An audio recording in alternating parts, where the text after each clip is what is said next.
Enfim. Não aceitou. E sentença, ele vai sair dia 7 do próximo mês e não vai receber nada. Porque, infelizmente, inclusive orientei minha cliente. Entrou o dinheiro no dia, rape a conta. Entrou, rape a conta. E ela vai depois reclamar com o advogado dela, infelizmente.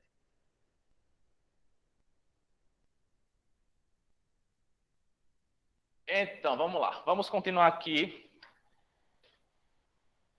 em relação a cardiovascular. Vamos ver se a gente consegue concluir hoje, porque ia depender de entrar em anemias. Então, vamos lá. Pessoal tranquilo de casa, está conseguindo visualizar, né?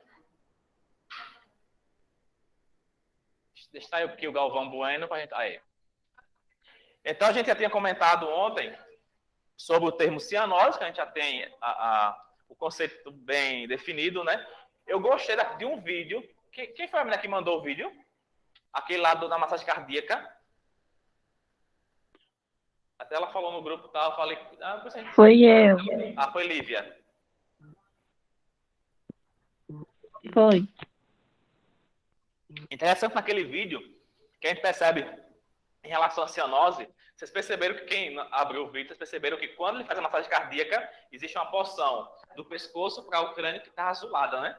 Quando faz a massagem cardíaca, começa o sangue vir. E é interessante esse processo da cianose, porque se o técnico, por exemplo, não tem a qualificação para fazer a massagem cardíaca, ele só vai estar fazendo compressão torácica e não está resolvendo nada.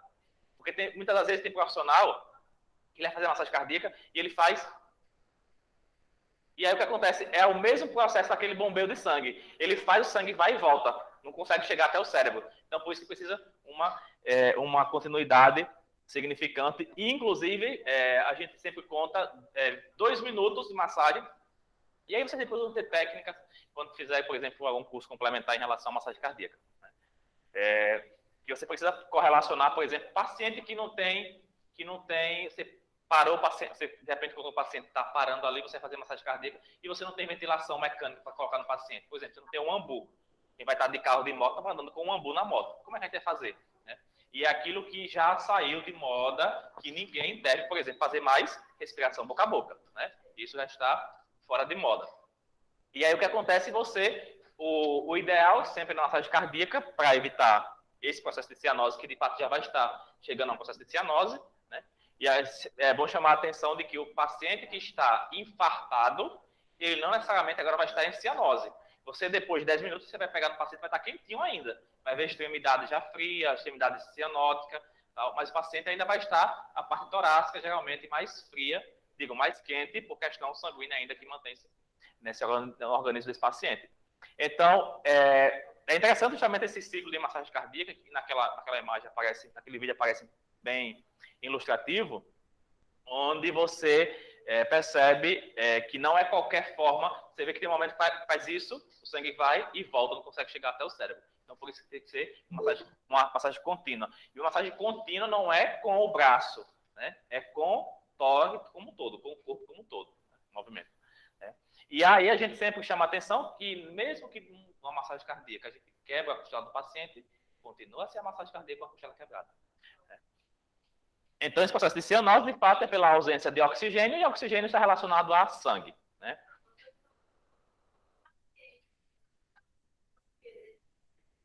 Ele nem pode, não tem nem como, ele tá inconsciente.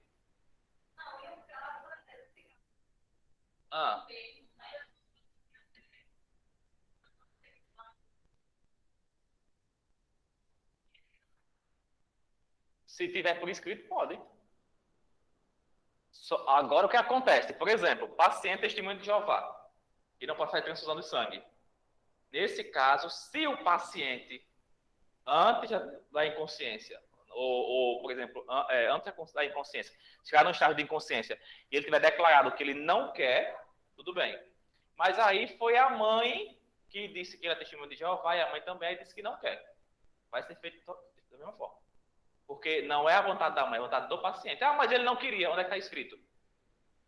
Então, por exemplo, eu não posso defender o direito dela em relação à ressuscitação, com relação à transfusão de sangue se ela não deixar escrito. Então, eu vou defender o que ela deixou. Não, aqui está o termo de que ele disse que não quer. Mas paciente...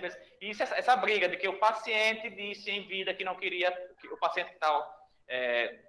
na verdade, o paciente que está em leito com necessidade de transfusão de sangue disse que não quer. Se o paciente está dizendo que não quer, tudo bem. Assine aqui. Ô, professor, Assine. professor, Oi. uma dúvida. Eu vi numa série um episódio que acontecia que um paciente testemunha de Jeová recebia transfusão sanguínea.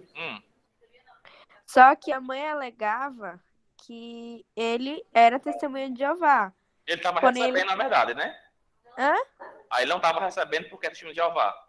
Isso, só que aí uma médica foi imprudente, mesmo a mãe dizendo que não era pra dar, ela foi lá e deu. Só que ele já era de maior.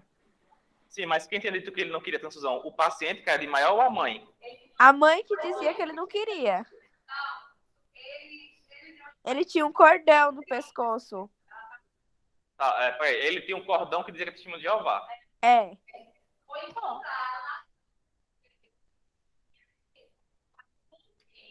Não.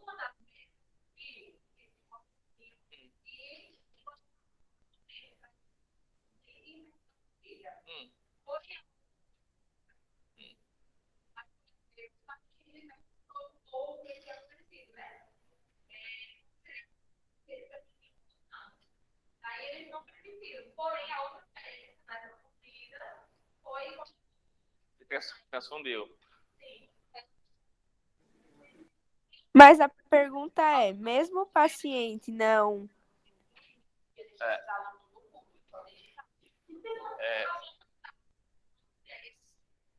Quem é Dilson?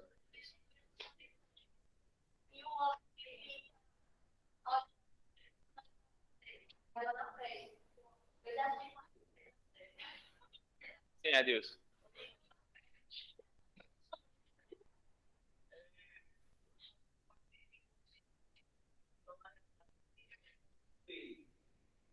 Depende em que caso. Por exemplo, um paciente que é, no caso, testemunho de Jeová. Né? O que é que eu faria? Ligar para a direção do hospital. Faço ou não faço? Toma, a culpa é teu. Mas assim, na questão, digamos, nessa situação de responsabilidade, ou seja, a impulsão, tem que apresentar lá. Isso aqui não quer que seja feito. Não aceito algo que, legalmente falando, essa pessoa tem esse direito, assim como essa questão do testemunho de Jeová, tem esse direito a negar pelo paciente inconsciente. Se ele está vivo, se ele tá vivo, nesse caso, se ele não deixou nada por escrito, ela não tem direito. É diferente, por exemplo, de um paciente que morreu. Aí a família ela tem o direito de dizer que doa ou não o órgão, por quê? Porque não é a propriedade. Mas uma vez que não existe vida, o parente mais próximo é o que é o responsável pelo corpo. Aí nesse caso, sim. Mas a família se recusar?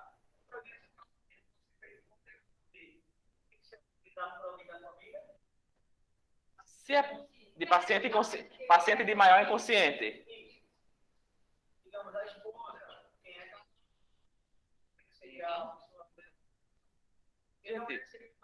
Gente, é muito peculiar porque está relacionado a cada caso. Por exemplo, qual é o argumento que a família tem de não querer?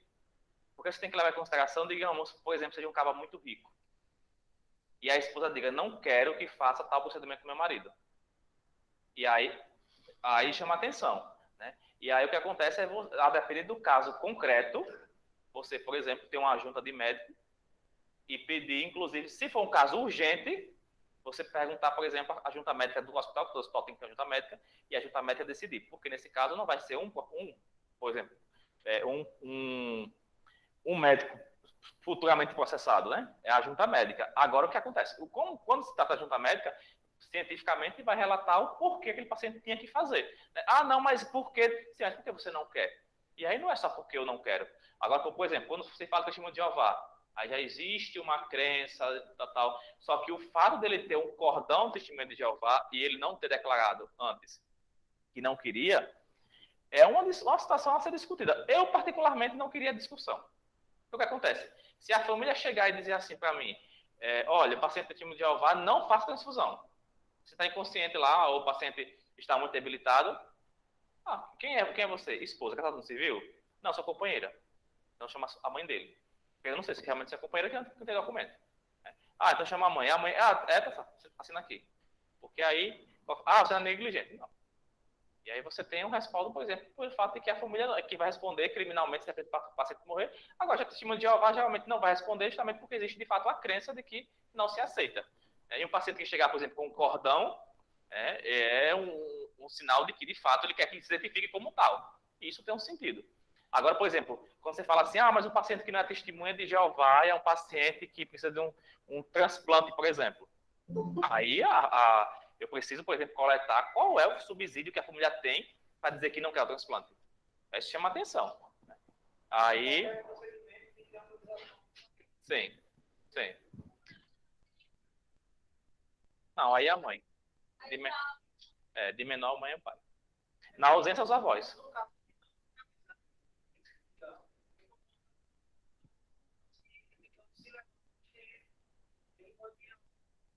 Procedimento. Faz procedimento. Faz. Até porque eu não tenho como deduzir, né? Então tenho que agir na necessidade do paciente. Nesse caso, a gente não deduz. Em relação aos antecedentes, pessoal, estou ouvindo que o pessoal está pedindo para entrar, eu não vou aceitar mais ninguém, tá? Porque já são 7h53. Em relação aos antecedentes cardiovasculares, a gente tem que sempre chamar a atenção, por isso que a gente fala em relação que o paciente é um combo, né? Tem que observar, por exemplo, idade do paciente, sexo do paciente, estado civil, raça. Por que, por exemplo, um paciente... Vamos por parte. Em relação à idade, a gente já sabe, por exemplo, que pessoas a partir de 60 anos, a probabilidade, e que não tem antecedentes cardiopáticos, a probabilidade de pessoa sofrer um infarto é mais evidente, né? Pela idade, pela fraqueza, pela condição que geralmente as pessoas a partir de 60 anos são mais sedentárias, etc. Quando a gente fala de sexo, saiu aí lá persistência, já tem termos em espanhol aí. A persistência do conduto todo, o primeiro, o sexo, né? Parte do sexo. Então, a persistência do conduto arterioso, a comunicação interauricular é mais frequente no sexo feminino. Ao contrário, a estenose aorta pulmonar, a estenose aorta pulmonar e a quartação. Não, acho que isso está escrito errado. Quartação de la aorta são mais frequentes em homens masculinos.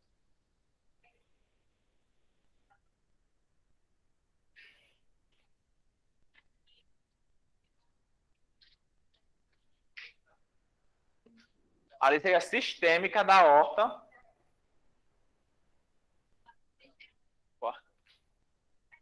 Foi. Agora, deixa eu ver o que é isso. Tá escrito errado, só um minutinho. Deixa eu entender aqui essa cortação que nem eu tô sabendo o que é isso.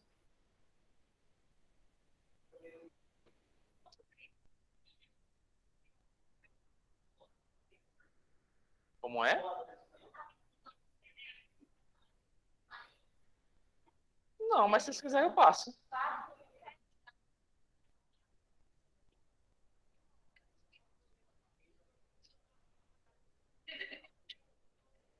Coartaciona.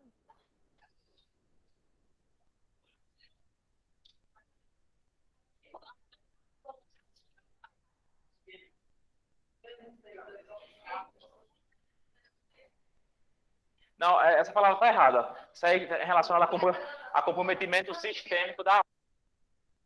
Então, o que acontece? Em relação ao conduto arterioso, no caso, o conduto arterioso que nós falamos é de fato a aorta. Né?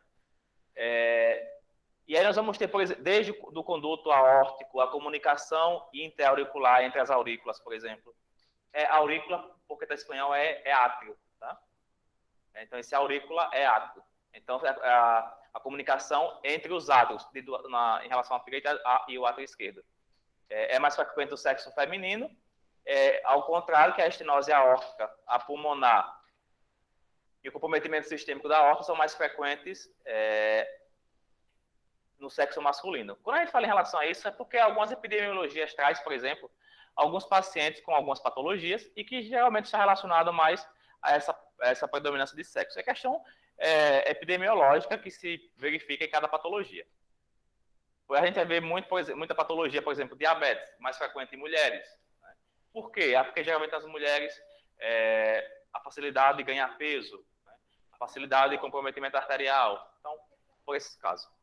Em relação ao estado civil, nós temos que a vida de solteiro é mais desordenada, principalmente no que se refere à sua alimentação e seus horários de descanso. O que é que tem a ver isso com doenças cardiovasculares? Justamente pelo fato de que se entende que as pessoas solteiras são as pessoas que, no cotidiano, não têm um compromisso familiar, por exemplo, e você trabalha e você alimenta, e você come qualquer coisa, a qualquer horário. Geralmente quem é casado chega em casa, né? Esse é o natural. Tem alimentação feita, porque a esposa fez, então está muito relacionado, por exemplo, com a sua situação em relação àquele bandoleiro, que a gente chama, né? E o dono de família, que vai ter um aspecto mais central em relação à alimentação, não porque ele quer, mas porque a própria condição de família proporciona isso. Né? Em relação à raça, isso é muito interessante, porque boa parte das patologias elas estão mais predominantes na raça negra. Predominantemente na raça negra por certas patologias, como anemia de células falciforme, que causa hipertensão, por exemplo, pulmonar, assim como das hiperplasias e adenomas córticos suprarrenais.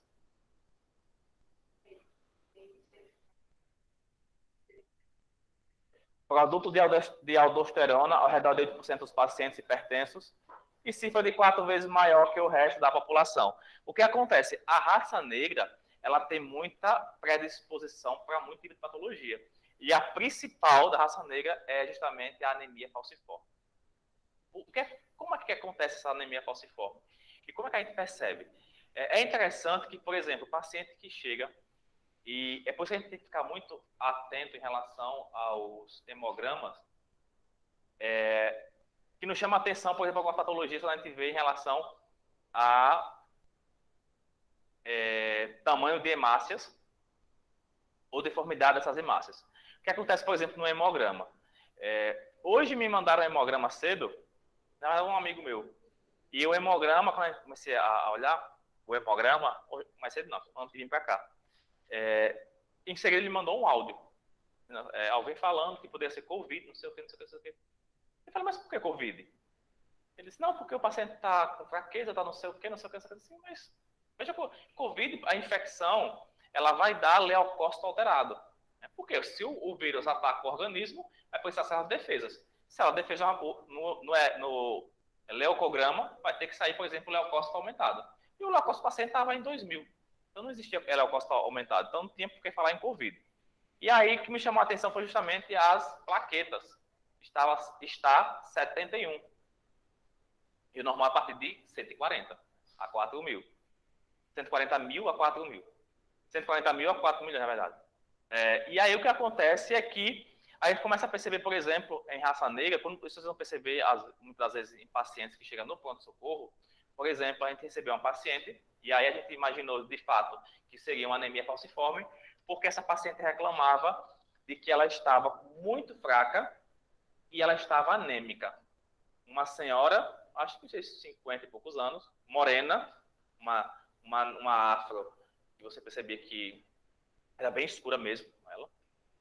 E perguntamos, acho que o que nós podíamos imaginar em relação a quanto tempo, e ela dizia, já tentou várias vezes e não conseguia, ia para o hospital e recebia sangue, e estava pálida, não sei o quê.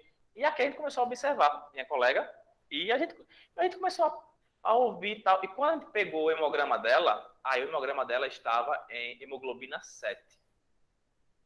Geralmente é um paciente estável, a hemoglobina 7 não faz transfusão de sangue.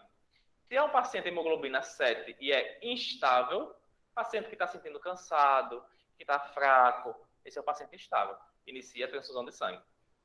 E aí o que acontece é que ela estava amarela, estava pálida essa paciente. Né? E qual o relato? Só dizia que estava muito fraca, que não sei o quê, que já tinha ido ao hospital outras vezes e ter tomado sangue, e que ela ia para lá porque ia ver se conseguia tomar sangue novamente. E aí quando ela entrou para a sala de medicação, para a gente mandar a informação para o Hemoar, mandar uma amostra de sangue dela e tal. E aí eu fui discutir justamente com a minha colega. E a primeira pergunta que ela fez para mim foi assim: olhe a característica dessa paciente e me diga o que é que você acha. Eu disse, não vem na minha cabeça outra coisa senão anemia falciforme. E ela perguntou por quê? Eu disse, olha a cor dela, negra. Então a gente ficou esperando de fato diagnóstico de anemia falciforme, que não seria o hospital que vai dar esse diagnóstico.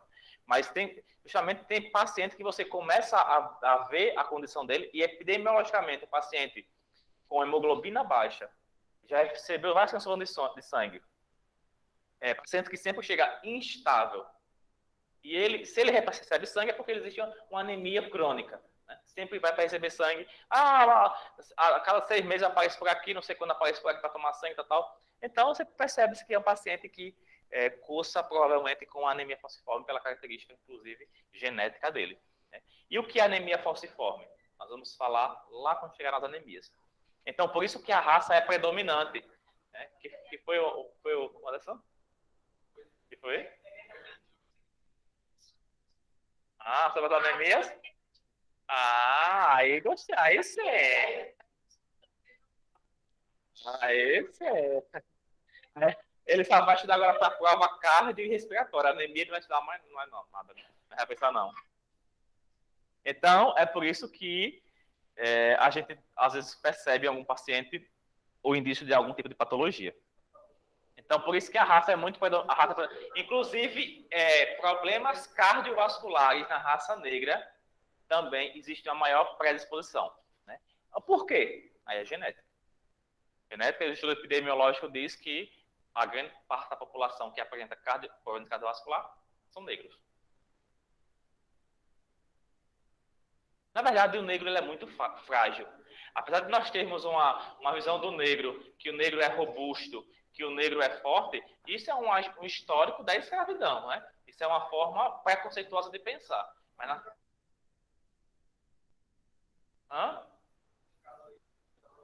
a genética do negro ela é muito debilitada.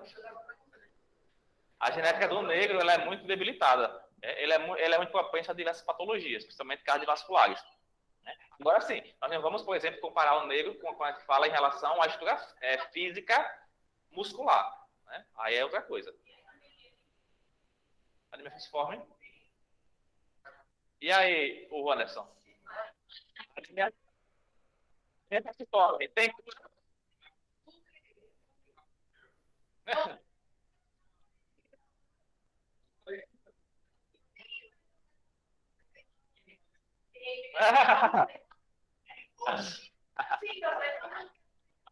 Não, vamos chegar nas anemias, hein? Né? A gente fala. Aí, certo. Vai ser com ele.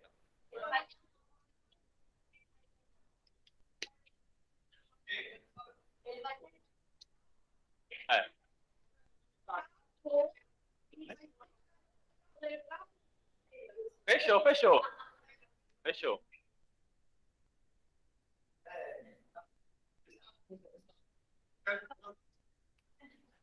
Então, quando a gente fala, por exemplo, em...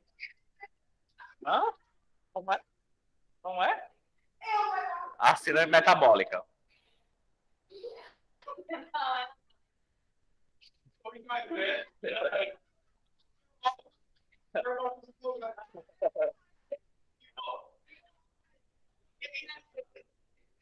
Então, em relação à síndrome metabólica, a sua repercussão em relação, por exemplo, a descargas cardiovasculares, temos que descrever um conjunto de fatores de risco metabólico que se manifestam no indivíduo e aumentam as chances de desenvolvimento de doenças cardíacas, derrames e diabetes. E a síndrome metabólica tem como base a resistência da ação da insulina, daí também ser conhecida como a síndrome da resistência da insulina. Isto é, a insulina age menos nos tecidos, obrigando o pâncreas a produzir mais insulina e elevando o seu nível no sangue. Alguns fatores contribuem para o aparecimento, como os fatores genéticos, excesso de peso, principalmente a região abdominal, e a ausência de atividade física. Ou seja, quando a gente vai falar, por exemplo, em síndrome metabólica, a gente vai falar em endocrinologia. Endocrinologia vai estudar justamente todas as síndromes metabólicas, e o que acontece é que por exemplo, não existe uma deficiência, né? No caso da síndrome metabólica, não existe uma deficiência da insulina, propriamente dito. Há, claro, pacientes que desenvolvem essa deficiência da produção de insulina e por isso que diabéticos. Mas também, a depender do tipo de paciente e a sua fisiologia, ele vai produzir mais insulina e aí vai ter, por exemplo, um descompensar do sistema metabólico, porque vai sobrecarregar o pâncreas com uma produção de insulina que não é necessária. Isso vai estar relacionado, por exemplo, com o fator alimentar, né? Quanto mais você, por exemplo, você come, eu comi, eu comi pela manhã algum tipo de carboidrato. E a insulina, e o pâncreas vai liberar a insulina para levar esse carboidrato, essa glicose que foi ingerida, após metabolizada, para o sangue. Mas vai ocorrer uma cascata de produção de insulina justamente pela deficiência do metabolismo reconhecer que essa glicose já foi transportada. E aí, muitas vezes, a gente tem um comprometimento a nível pancreático em relação à superprodução. Quando a gente fala, por exemplo, em relação a fatores genéticos, excesso de peso, etc., e principalmente a região abdominal, desse conceito em relação à síndrome metabólica, o importante que a gente tem a mencionar é em relação justamente o excesso de peso em pacientes que vai ter um problema em relação à síndrome metabólica. Por quê? No processo de síndrome metabólica, a nossa preocupação está em liberar essa glicose do sangue. E é por isso que a gente fala assim, o paciente tem um metabolismo lento, o paciente tem um metabolismo rápido. A probabilidade de um paciente magro ser diabético é menor em relação a um paciente com maior quantidade de gordura. Mas, claro, a gente não vai descartar o fator genético, né? Por exemplo, minha família todinha não, mas a maior parte dos históricos de falecimento, acho que só 2 históricos de câncer e o resto de diabetes. Comprometimento de diabetes e falecimento. Então, inclusive, as pessoas que são magras da minha família podem haver predisposição ao diabetes. Mas fora as famílias que não têm fatores genéticos associados, o principal está em relação ao excesso de peso e principalmente a região abdominal. Por quê? Pela produção das citocinas inflamatórias. Então, é por isso que a gente diz... Inclusive, tem um rapaz, um educador físico, Caio alguma coisa, no Instagram, que estava mencionando hoje isso sobre ele se pesava e ele tem 72,7 kg. E ele dizia assim, isso aqui não é o meu nível de massa magra nem massa gorda. Isso aqui é o meu peso como um todo. De órgão, de cabelo, de pele, da total. E ele faz um comparativo, por exemplo, assim, e ele é um cara todo definido, aparentemente, assim. Só que eu achei muito pouco em relação, inclusive, 72,7 kg, ele mostra ao vivo ele se pesando. E aí ele menciona, ele pega no corpo dele e diz, olha que eu quase não tenho gordura. Aí depois ele fala, mas isso não quer dizer que eu não tenho gordura. Eu tenho gordura, porque todo ser humano necessita de gordura. Gordura faz parte do processo fisiológico do corpo humano. Então não tem esse negócio, 100%, não existe. Você tem que ter gordura, porque você não vive. Né? Porque a gordura é a segunda fonte de energia do corpo humano. Né? Então, o problema está no excesso, e é por isso que a gente fala. Né? Claro. E é por isso que a gente fala em relação, não necessariamente as pessoas que têm um peso maior em relação ao percentual de gordura, mas pessoas, por exemplo, pessoas magras que só têm o coco da barriga, né? De gordura, nesse caso. E aí chama atenção justamente pelo processo de citocinas inflamatórias. E aí essa gordura que vai produzir as citocinas, evitando, por exemplo, que a insulina leve a glicose até o interior das células. Existe insulina produzida pelo pâncreas? Existe insulina. Existe glicose no sangue? Existe glicose. Então, seria um procedimento normal, fisiológico. Insulina pega a glicose, leva para o sangue. Mas a produção das citocinas inflamatórias pela região abdominal bloqueia essa cascata e impossibilita que a insulina entre nas células.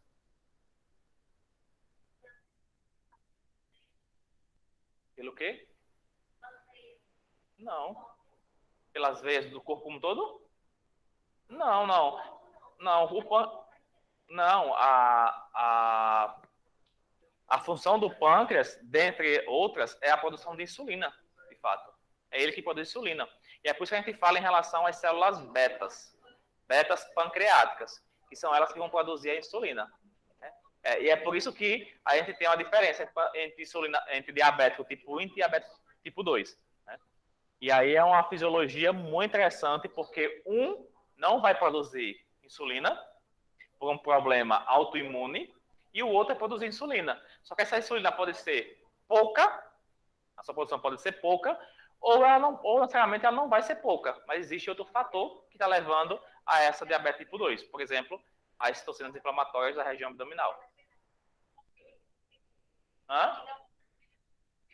Pâncreas não tão pequeno. Ele é maior que o rim, por exemplo. Ele é maior que o baço.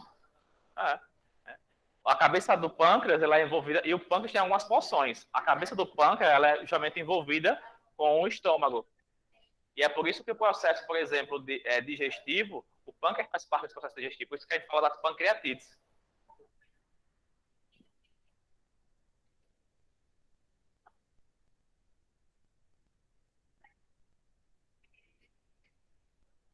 A vesícula.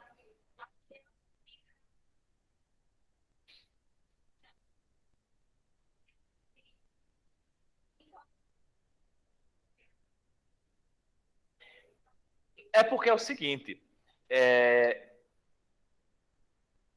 o pâncreas ele vai ter, por exemplo, um contato em relação ao sangue que passa no sistema.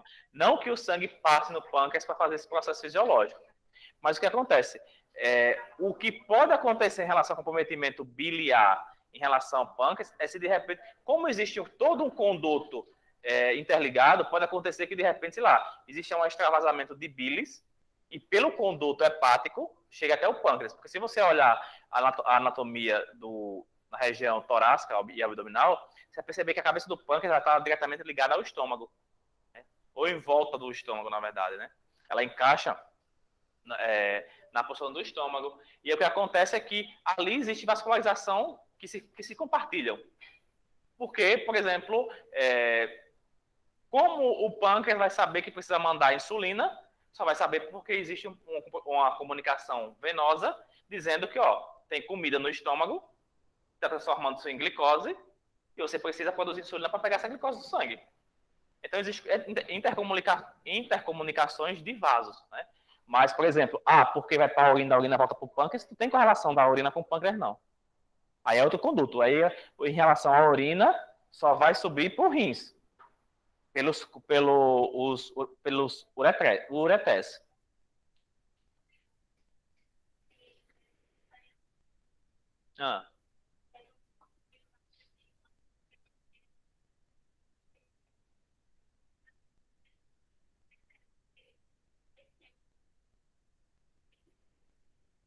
No caso, tem extravasamento de bilis pelo conduto pancreático.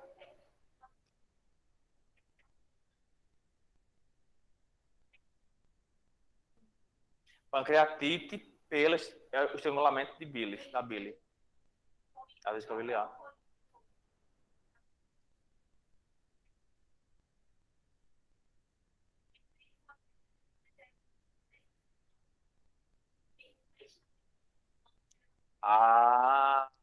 Aí o que acontece? Não é o conteúdo biliar que estava no pâncreas, é a obstrução do canal.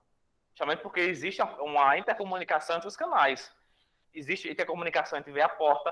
Ela tem um comprometimento pancreático. Ela poderia ter tido um comprometimento hepático. Ser icterícia.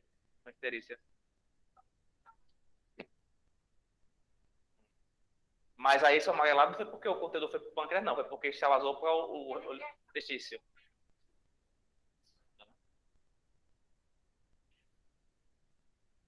pâncreas. Por exemplo, o pâncreas produz insulina. Se ele produz insulina e a insulina não tem para onde sair, vai fazer o quê? Acumula e se inflama. Mas nesse caso foi pela pedra da vesícula que interrompeu o conduto. É a mesma coisa, por exemplo, a gente falar um paciente que teve um trombo na região torácica e subiu, por exemplo, o pulmão. O sangue foi levando o trombo, chegou na porção mais fina do pulmão, ficou lá o trombo de sangue, né? E aí você tem um comprometimento pulmonar por um problema que seria, por exemplo, a nível abdominal. Nesse caso, foi a pedra da vesícula que interditou o conduto pancreático. E muitas vezes essa pedra da vesícula pode ser levada, inclusive, pela corrente sanguínea, né? Ela vai pela corrente e fica solta. E aí chegou justamente no local mais estreito, o conduto pancreático, ela ficou. Ela poderia ir para qualquer outro órgão que tivesse intercomunicação. Mais comum seria ter sido para o fígado, por causa do conduto hepático.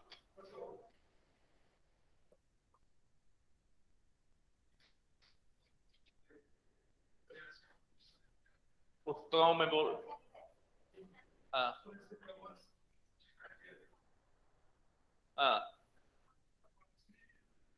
O paciente que tem um trombo e vai fazer... O que acontece? Se o trombo... Vamos pensar que o trombo está em que região? Porque quando eu faço massagem cardíaca, o sangue que vai para o cérebro, ele vai pelas carótidas. Né? Então,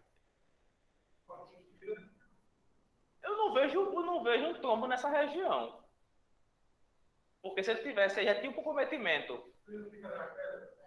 Sim, mas eu tenho que saber em que porção essa artéria está. Porque se eu faço a massagem cardíaca, o sangue que vai para o cérebro vai ser do tórax para cima.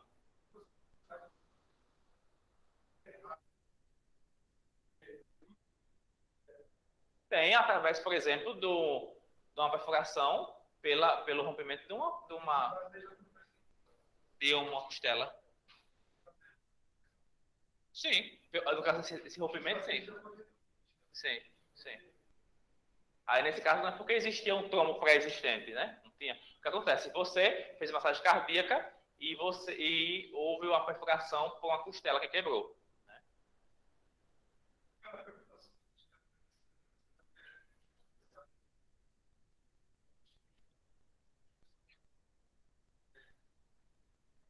Olha, você não tem como a gente, por exemplo, imaginar que tem um trombo. Nunca vai ter um diagnóstico, por exemplo, que foi comprometimento do trombo. Isso. Só que acontece, na prática clínica, você não tem como dizer que foi um trombo. Porque o que acontece? O paciente parou, você está fazendo massagem cardíaca. O paciente não, aí de repente o paciente volta. Suponhamos que nesse primeiro momento você fraturou a costela do paciente. E aí teve um comprometimento, sei lá, venoso. O paciente parou de novo. Você volta a fazer massagem. E aí suponhamos que um trombo subiu na região cerebral.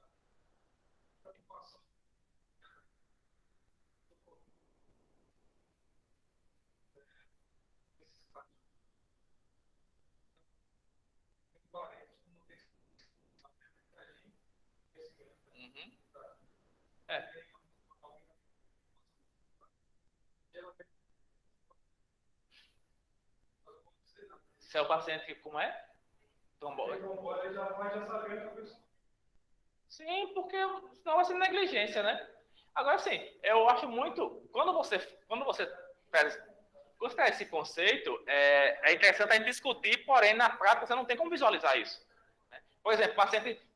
Como que dar o exemplo? O paciente chegou, teve essa insuficiência cardíaca, ou esse infarto, você faz a massagem do paciente, tenta reanimar, ele volta para uma situação, sei lá, quebrou a costela, perfurou vasos, criou, por exemplo, trombo, e aí o paciente parou de novo, você vai reanimar o paciente. O paciente veio a óbito.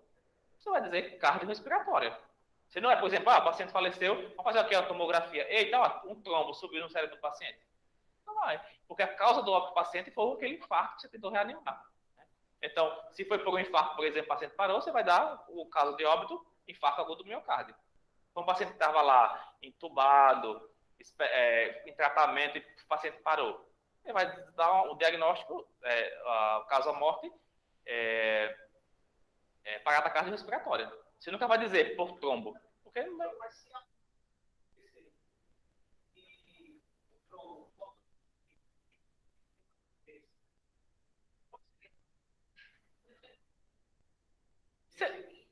Não tem como você dar esse diagnóstico, porque ninguém faz tomografia do morto. Ninguém faz.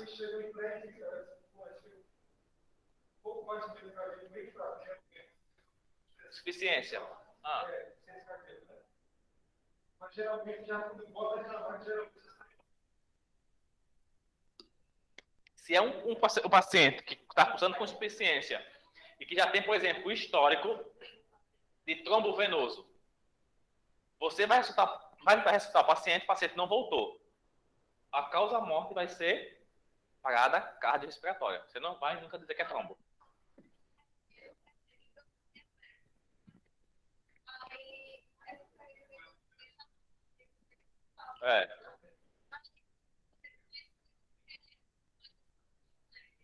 Porque é mais o quê?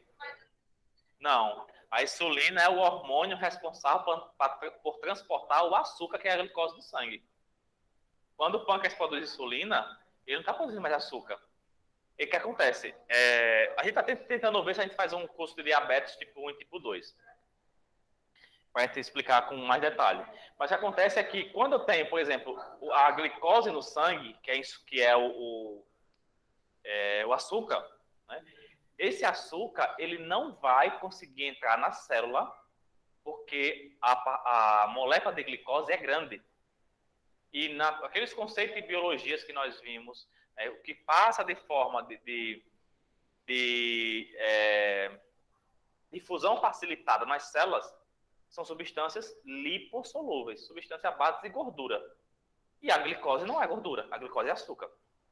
E é por isso que alguns conceitos que a gente precisa ter muita propriedade para discutir com o tempo, porque a gente tem que pensar, e aí vai ter que voltar, por exemplo, a uma aula de nutrição, que a gente vai falar de macronutrientes. Macronutrientes, hidrato de carbono, que vai ser a glicose, lipídios, que vai ser a gordura, e proteína. Aí o que acontece? Eu tenho um macronutriente na corrente sanguínea, que é a glicose. Como o nome já diz, macro é molécula grande. E ela não é gordura. Se ela não é gordura, ela vai precisar entrar de alguma forma na célula. E não vai ser por difusão facilitada. O que é difusão facilitada? É uma gordura que vai penetrar sem que ninguém pegue na mão dela e diga, entra aqui na célula. Não. É porque nós temos uma célula fechada, uma membrana com uma capa bilipídica, 2 capas de gordura. O que acontece? Nós temos aqui uma célula. E aqui é o núcleo dela. Então está aqui o sangue, a glicose rodando. Se por exemplo, um medicamento à base de gordura, um medicamento lipossolúvel, ele vai chegar aqui, vai ter uma dificuldade. Chegou, a célula só vai fazer isso. Ele está aqui. Né? Essa aqui é a célula.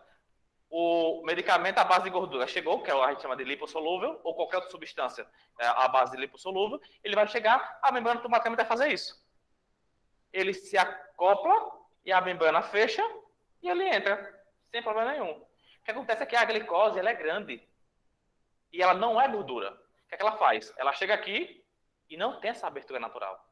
E ela passa, e a célula não abre, ela passa. Aí qual é o papel da insulina? Aí vem a insulina. Pega na glicose, chega aqui, e eu não vou explicar a fisiologia, porque vai ser no curso de diabetes tipo 1 e tipo 2.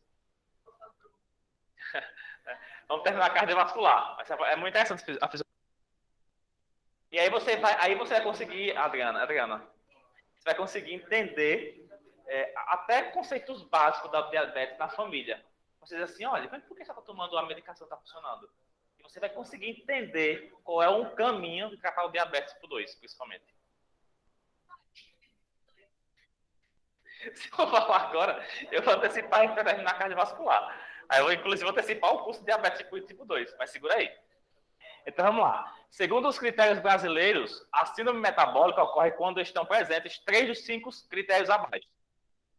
Quando existe uma obesidade central, que está relacionada à circunferência da cintura, uma hipertensão arterial, uma glicose alterada, o triglicerídeo alterado ou o HDL alterado.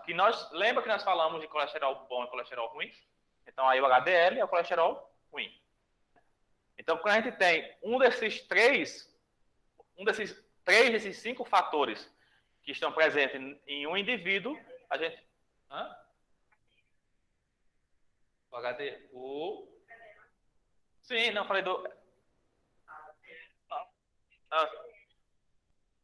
Não, o HDL é o ruim. HDL. Agora nem eu estou agora responder. E agora, gente? Lembro mais não. Esse é que eu falei, que a gente discutiu isso, tá com dois... Não, sexta-feira na nutrição, e eu agora esqueci. HDL, para mim HDL é o bom mesmo. Eu acho que eu escrevi errado, é isso mesmo. Eu acho que é. HDL é.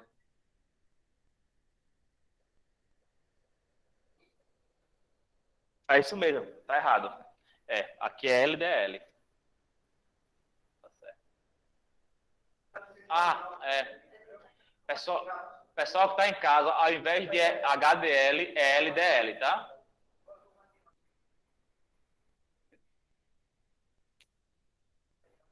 Então, o LDL, de fato, é o colesterol ruim.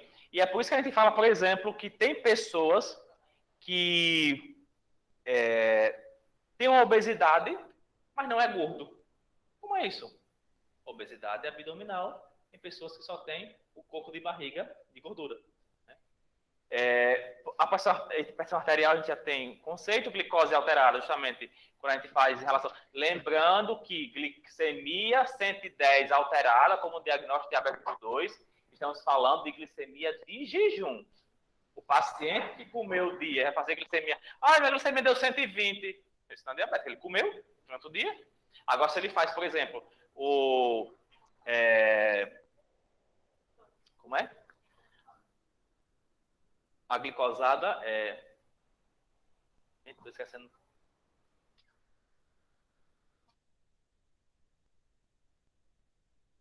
Eu não tô. Acho que é glicemia. Hã? Gente, mas ultimamente a minha mente tá um caso. Glicemia de jejum.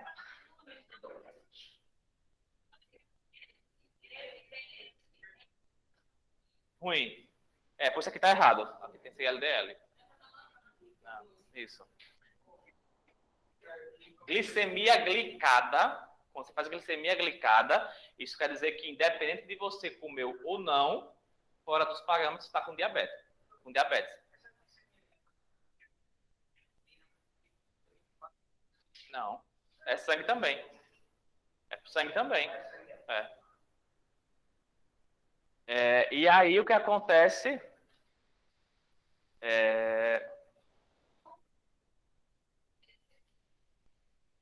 qual? Glicemia glicada. Ela precisa estar dentro dos níveis normais, que eu não lembro agora o valor do nível normal. Mesmo que você coma, eu comi um monte de doce. Independente, a glicemia glicada tem que estar dentro do padrão de normalidade. Deixa eu olhar logo. Eu confesso que eu não estou não lembrado. Glicemia.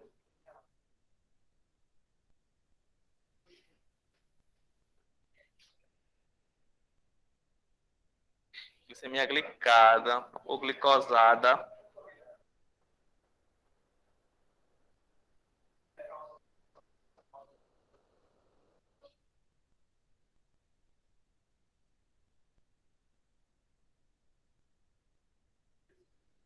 Deixa eu ver aqui, valor normal. Hemoglobina glicada, ou glicemia glicada, mas geralmente a gente chama hemoglobina glicada. 6%. Deixa eu ver aqui a tabela.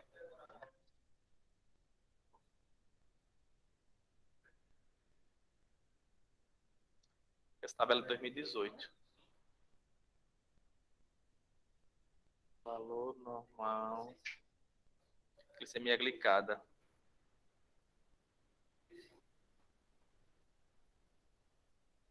Pronto, vê só. Os níveis normais no sangue de glicemia, de hemoglobina glicada, que é pelo exame de glicemia glicada, ou hemoglobina glicada, não faz. Então, a quantidade de hemoglobina glicada no sangue, ela tem que estar entre 4,5% a 5,6%. Por exemplo, você comeu, acordou de manhã, tomou café, comeu bolo, comeu, quiser, chocolate, não sei o que, tal, beleza. Então, meio dia você almoçou, normal. Então, você comeu carboidrato manhã, comeu meio-dia, e aí você, por algum motivo, você foi para o hospital e, sei lá, está com um plano e você resolveu fazer a glicemia glicada. Mesmo que você tenha comido o dia todinho carboidrato, se você não é diabética, ela vai ter que estar até no máximo 5,6% de hemoglobina glicada no seu sangue. Já ao contrário da glicemia de jejum, se você fizer a glicemia de jejum e ela der acima de 100, em jejum, a probabilidade de ser 101, pré-diabético. 105, 110, começa o diabético. O que acontece? Glicemia de jejum. Mas digamos, por exemplo, que você fez essa mesma glicemia, que a gente utiliza como glicemia de jejum, que não é a glicada, por exemplo, você fez essa glicemia à tarde. Pois você foi fazer a glicemia à tarde, você foi fazer e a Andressa foi fazer também à tarde com você. As duas fazer. Mas só que você fez glicemia glicada. A sua deu 5,6. Você comeu o dia todinho. Não tem diabetes. A Andressa fez glicemia não glicada, que seria a glicemia normal de jejum. Aí o dela deu a glicemia de jejum, à tarde deu, por exemplo, 126. Aí você vai dizer, não, então eu não sou diabética, mas a Andressa é diabética. A minha glicemia de jejum, eu fiz de manhã e ela deu, fiz de jejum, ela deu 90. Eu agora fiz a glicemia glicada no fim da tarde, ela deu 5,6. Então, nem glicemia de jejum, nem glicada deu alterada. Então, realmente, eu não sou diabética. E a Andressa deu 126 à tarde. E a Andressa é diabética? Não, porque ela fez glicemia de jejum. E glicemia de jejum tem que estar em jejum. Agora, se ela fez, por exemplo, uma glicemia de jejum em jejum e deu acima de 100, aí sim, ela é diabética. Mas se eu faço a glicemia de jejum à tarde, depois de que eu comi qualquer coisa, se ela dá alterada, é um falso positivo.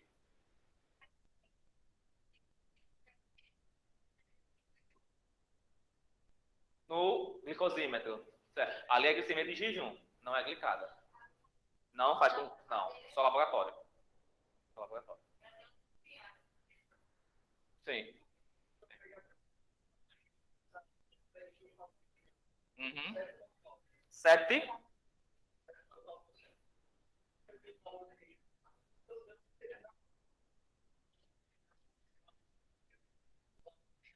Sim.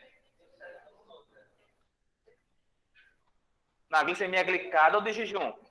Ah, de glicada, porque jejum tem que não vai dar essa fração.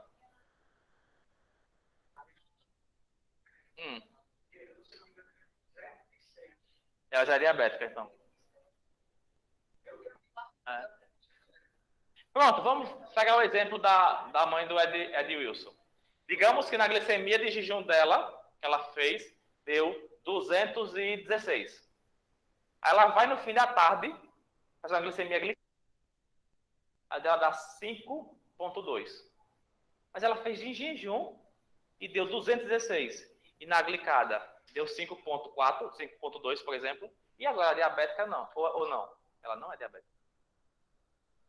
Pode ter acontecido um fator emocional. Ela acordou num susto. A glicemia pode ter alterada. Porque se a glicemia de jejum der alterada e a glicemia glicada não der, quem manda é a glicemia glicada.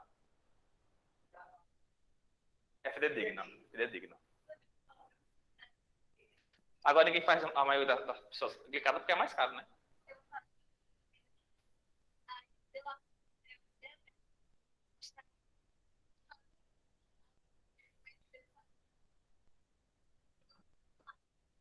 Comeu o quê? Uma barrinha de chocolate.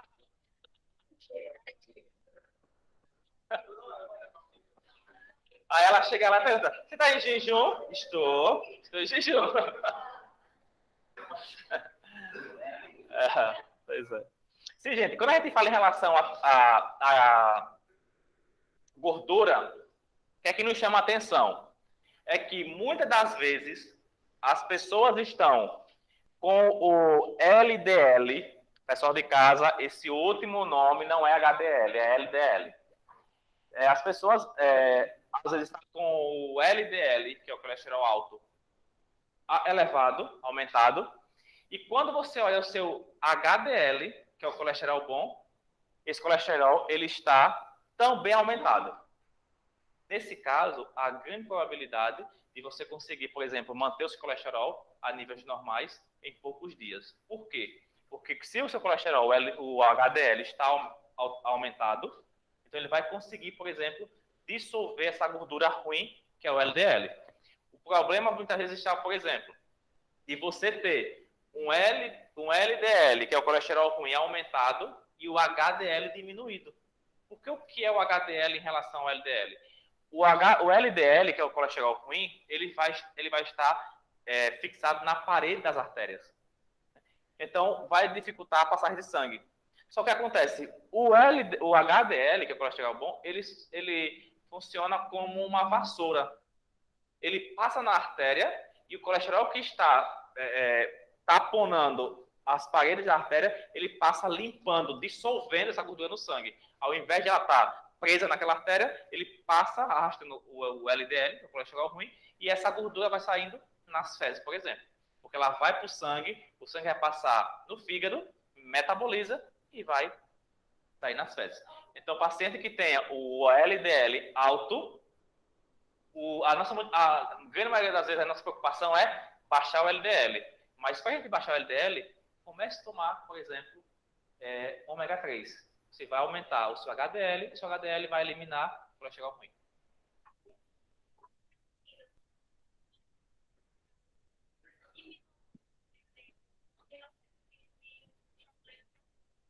Sim, porque o HDL aumentado é um colesterol bom no organismo. Por isso que o risco é menor.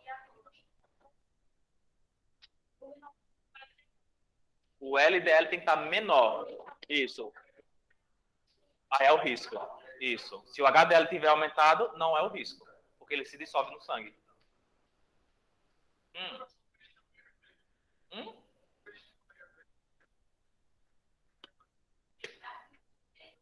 Sim. Ômega 3 mais gordura. Você não fez nada. Aí você não fez nada. E aí nós temos, por exemplo, um paciente pré-diabético. É uma condição caracterizada pela pressão arterial sistólica, né, pela PA sistólica entre 121 a 139, ou a pressão arterial diastólica entre 81 e 89. E aí é por isso que muitas vezes a nossa preocupação quando você vai aferir a pressão no paciente. Imagine que esse paciente está com 139 de sistólica e 80 de diastólica. 81 de diastólica. A gente vai fazer nesse paciente um hipertensivo ou, por exemplo, um diurético para baixar a pressão dele, porque está com 139? Não, porque a gente não vai baixar a diastólica dele. A sistólica, 139. Mas a diastólica está 81. Que nos daríamos o indício de um pré-hipertenso, por exemplo. Só que nesse caso eu não vou fazer medicação, porque eu não posso e eu não quero baixar a diastólica. 13 por 8. Ou 13 por 8, 13 por 8, pronto, por exemplo. Não, vamos botar mais, melhor, vamos botar aí 14 por 8. 14 por 8. E aí o que acontece? Mas a diastólica dele está muito alta. Mas eu não vou baixar a pressão dele. Porque o risco dele rebaixar, quando eu diminuo a diastólica, é muito grande. E a gente lembra que a diastólica o que é? É o enchimento dos ventrículos. Então, como é que eu vou baixar essa pressão de enchimento? Não vai ter sangue para bombear. Como é que eu estou lá com a sistólica bombeando 140 e eu baixo essa pressão para 60, por exemplo? Ele vai bombear o quê? Se não tem sangue. Então, é por isso que muitas vezes não. É raciocínio lógico. Né? Por que eu não vou baixar uma pressão no paciente que está com 14 por 8? Porque o 8 é o enchimento do ventrículo. é o milímetro de mercúrio que enche o meu ventrículo. E 140 é a força com que esse ventrículo joga o sangue. Então, se eu baixo essa pressão de 80, ele vai encher menos esse ventrículo, mas ele vai estar com uma força muito grande para jogar sangue. Ele vai jogar pouco sangue. Então, você vai comprometer o coração com o coração que não tem sangue. Então, vai fazer... Mantém. Relaxa o paciente, fique sentadinho, respire, pense no nada, tome água e fique de boa. Vá para casa, deite e durma.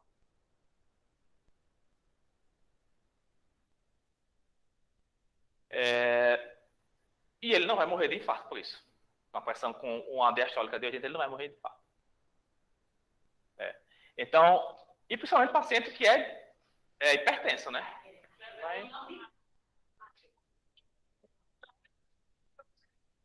Hã? Aí, meu amigo. Aí é um paciente ninja. O máximo que eu vi foi 220 por 130. Mas aí o cabo tava vermelho, viu? Aí você acaba ia estourar.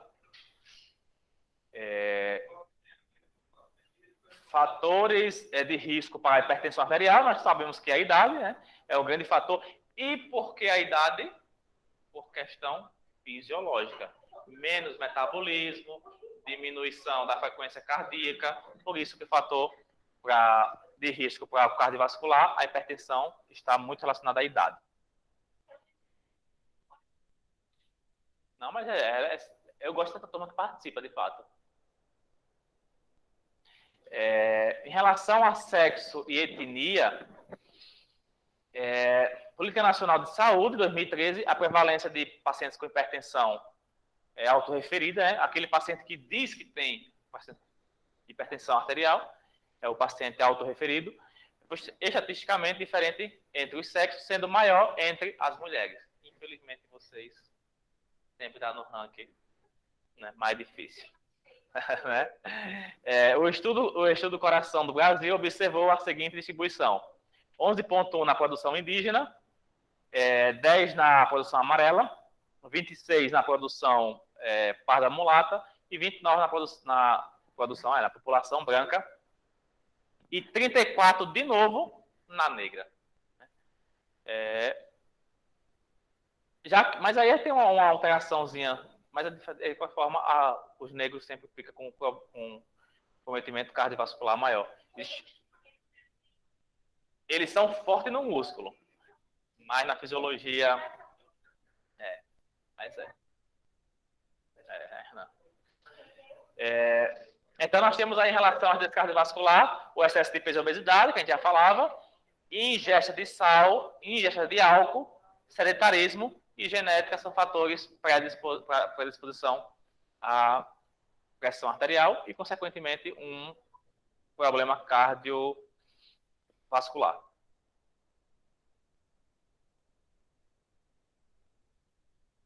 Aí nós temos os valores normais, normais e alterados da pressão arterial. E veja, sistólica 120 e diastólica 80. Essa elevação vai a partir de 121 a 129 na sistólica.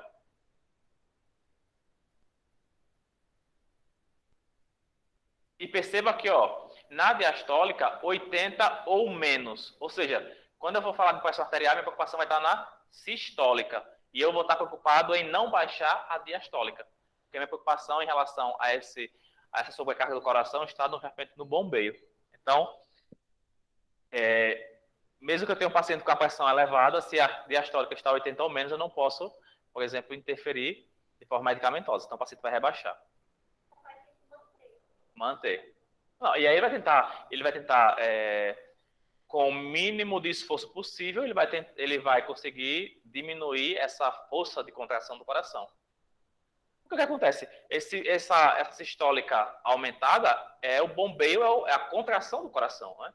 Então, se ele é um paciente que você deixa ele mais tranquilo, então, com a sistólica em relação à pressão arterial. Só que se a sistólica está aumentada e a diastólica está em 80 ou menos, mesmo que a sistólica esteja aumentada, eu não posso dar antihipertensivo a esse paciente. ele vai rebaixar de vez. Então, proporção do paciente, olhou a pressão arterial do paciente, sistólica está quanto? 100 e pouco, 130. Aí você olha, e a diastólica? 80. Opa, peraí. Está bombeando, está forte demais, mas o nível de enchimento está regular. Então, não vou baixar.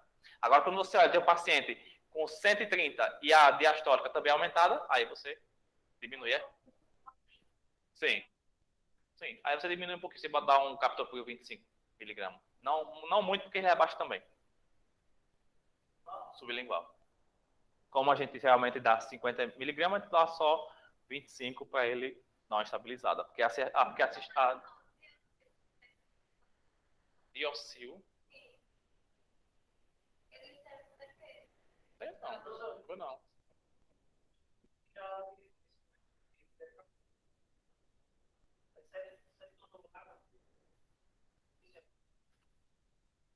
Nem a gente não tem no elenco do hospital esse analgésico. Isso não.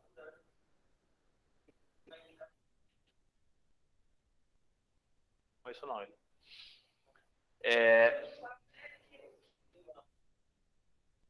E aí, ó, você pergunta em relação à sistólica e diastólica. Quando a gente chega, por exemplo, ao paciente lá com a diastólica de 108, de 120, aí sim, é um paciente preocupante. A emergência hipertensiva. Aí nós temos, que aí só você pode depois darem uma olhada nessa ilustração desse mapa mental, em relação à hipertensão arterial. E aí a gente não vai estar comentando sobre cada um deles, não. Essa aí. A gente tem, por exemplo, tratamento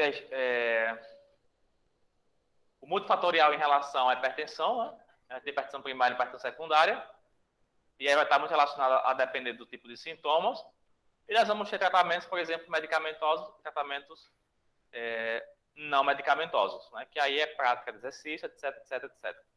Aí que está relacionado à condição de vida do paciente no dia a dia. E a medicamentosa, de fato, são os vasodilatadores ou diuréticos.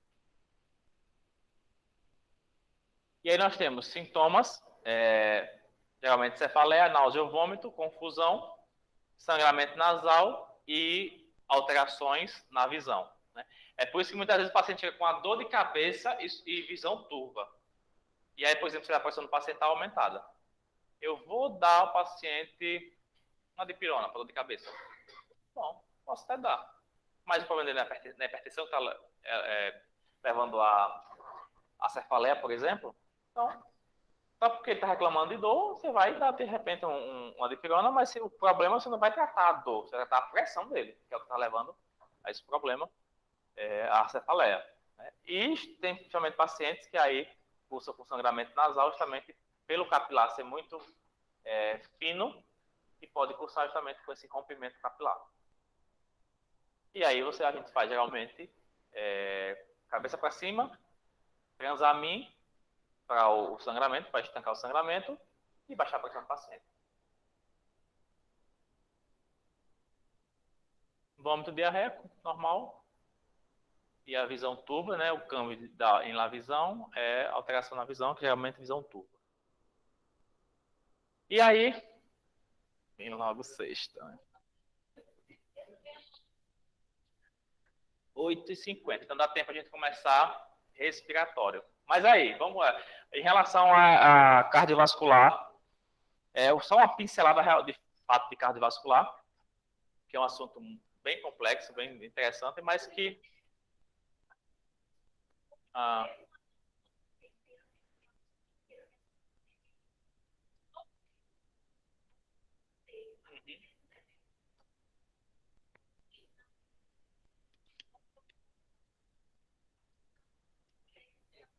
bom, tranquilo, faço sim. Certo. Deixa eu pegar aqui não, tá no zap, tá aqui. Não. O Anderson. Não é? O Anderson. Aí você agora. Eu tava pensando em respiratório, mas a gente vai falar primeiro de disfunções hematológicas. Oxê. Pessoal de casa tranquilo em relação a cardio. Sei que é um conteúdo complexo, porém Alguma dúvida pontual?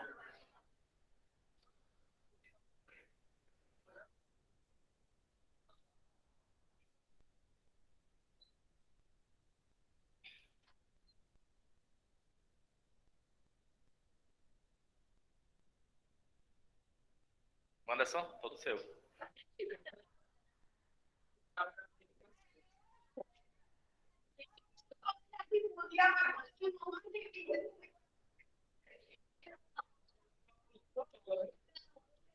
Quando vai botar alegria, ele pode deixar que eu dou mal.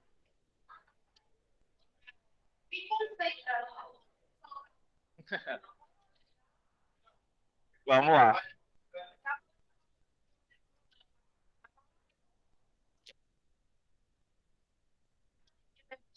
Posso focar?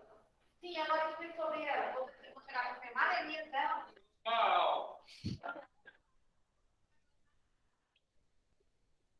Vamos lá. Em relação à anemia, a gente costuma falar que, na verdade, a gente costuma lembrar que nós temos a anemia e geralmente a gente pensa em anemia por deficiência de ferro. Né?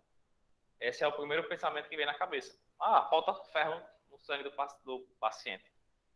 Mas existem N tipos de anemia. Dentre elas, por exemplo, a mulher pode cursar com anemia no período menstrual, pelo déficit de sangue. Não necessariamente porque ela tem pouco ferro no sangue. Não. É pelo volume, nós chamamos de anemia, por exemplo, hemorrágica. Sequência da hemorragia.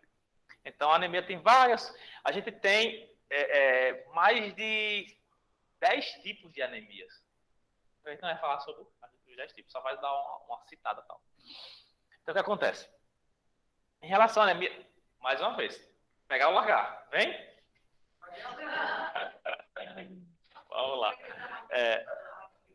Em relação à anemia, nós temos que é definida como o estado em que ocorre uma... Mas aí você está convidado a participar mais afinca, fica à vontade. E vai ser até para o conceito que eu não lembro, né? Pode até ajudar. Então, em relação à anemia, temos que é definida como o estado em que ocorre uma diminuição da concentração de hemoglobina por unidade de sangue, por debaixo da média considerada normal para a etnia, e aí, novamente, em relação à etnia, a raça, né, tipo paciente, que vai ter alteração em relação à raça negra e à raça branca. O sexo ou a idade do indivíduo e a altitude em que ele se encontra. Como assim a altitude? Pessoas que estão em um... Eu lembro que estava uma prova teórica, na verdade, teórica, e aí um professor perguntou assim, eu posso dizer que um paciente que está na Argentina é um paciente que está cursando com anemia devido à sua altitude? E aí foi uma pergunta que desconcertou todo mundo. Só que o que acontece? A pegadinha estava... A Argentina, ela não está a nível do mar? Ela está a nível do mar. Então, eu não posso falar, por exemplo, que é porque está na Argentina que vai ter anemia. Mas digamos alguém que tem um país que ele está acima do nível do mar, né? Além do nível do mar.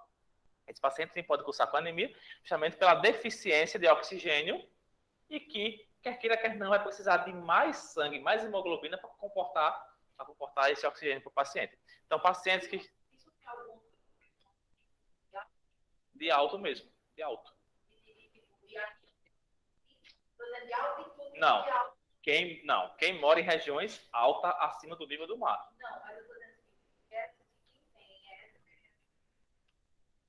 quem tem anemia, alguma coisa assim. De avião não. De avião não. O que acontece? Você tem uma fisiologia do organismo que ele precisa se adaptar, por exemplo, à região que você mora. Quando você anda de avião, você anda por um período de tempo. Então, o seu corpo não vai se organizar fisiologicamente. Por exemplo, a gente não está, por exemplo, em um avião e vai faltar ar.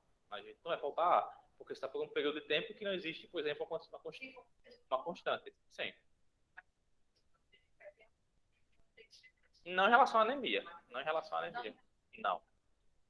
Em relação, por exemplo, a pânico, É outro tipo de fator, mas anêmico não, sangue não.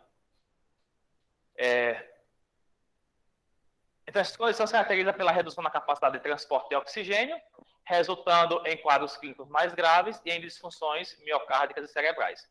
Esse comprometimento em relação à falta de oxigênio justamente vai dar essa dificuldade de manutenção fisiológica do organismo. E aí as pessoas que estão muito elevadas em relação ao nível do mar têm essa dificuldade que está relacionado não, por exemplo, a um sangue fraco, mas a deficiência de oxigênio ou um oxigênio diminuído, porém, ela com o tempo consegue se adaptar e sair, aliás, e sair não, e se manter tranquilamente vivendo por questões adaptativas fisiológicas.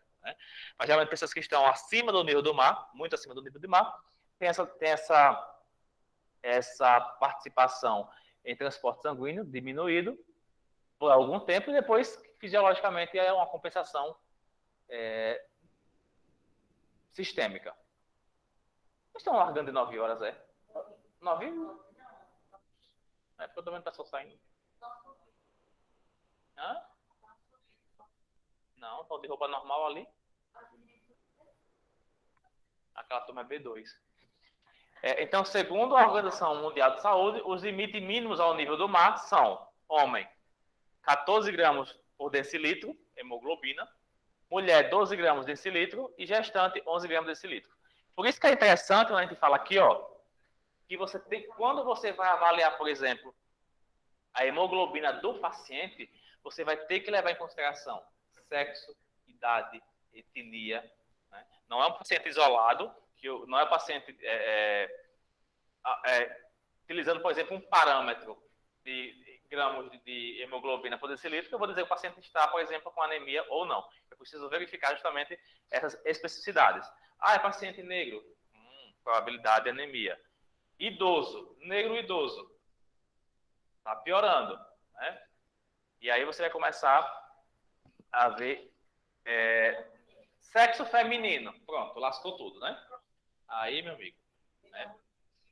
Lá em cima, nas alturas. Pronto. Então,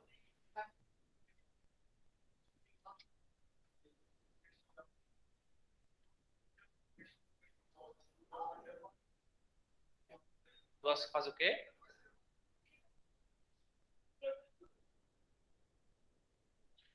Não. Você separando.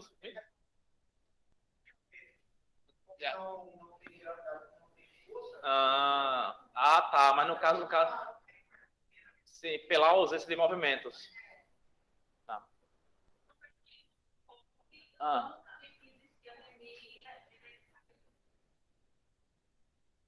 O fator hereditário.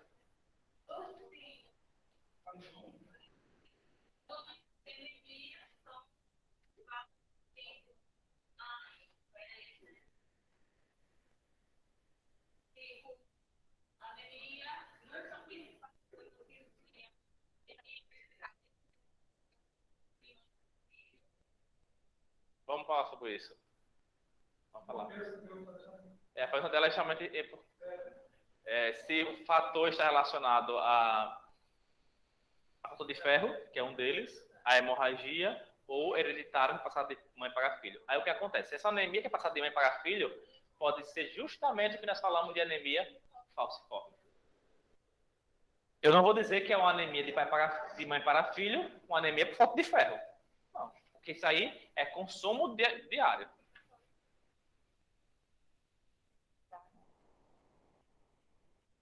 Você não passa, não? Então, nesse caso, eu não vou, por exemplo, falar que o fator hereditário é falta de ferro. Não, porque isso aí é nutriente, né? Mas a falciforme, sim. Eu só vou responder quando ele vai responder essa pergunta. Eu ainda falo da falciforme.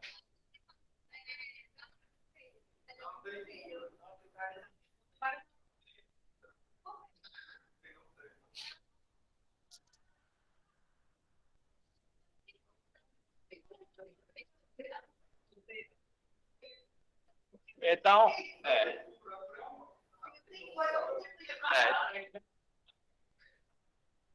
E é o que acontece. E aí eu trouxe aqui essa frase Preciso decorar estes dados para a vida. Por quê? Porque na vida profissional eu tenho que lembrar.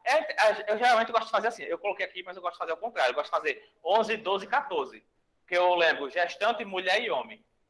Aí eu coloco 11, 12, 14. Eu tenho colocado em cima o 11. Você faz 11, 12, 14, você lembra. Gestante que é mulher e homem. Decore para a vida. Gestante, mulher, homem. 11, 12, 14.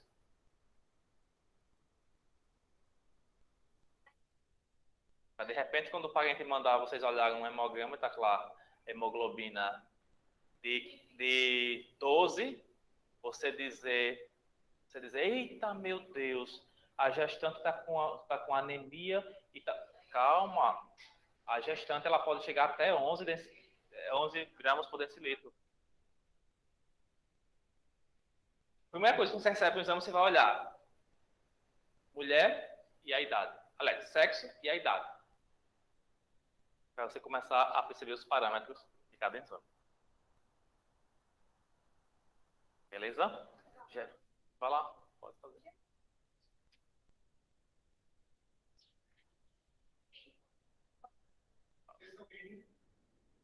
Sim. Vou mandar o slide aqui, porque eu não imaginei que ia dar tempo de começar. Parâmetro até aí. Baixo disso é anemia.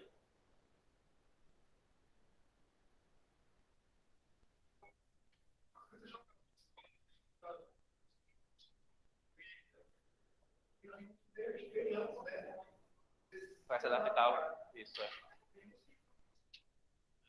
Ah, tá. Na Bolívia, lá na região de. Como é? Cochabamba, né? Cochabamba é a região mais alta.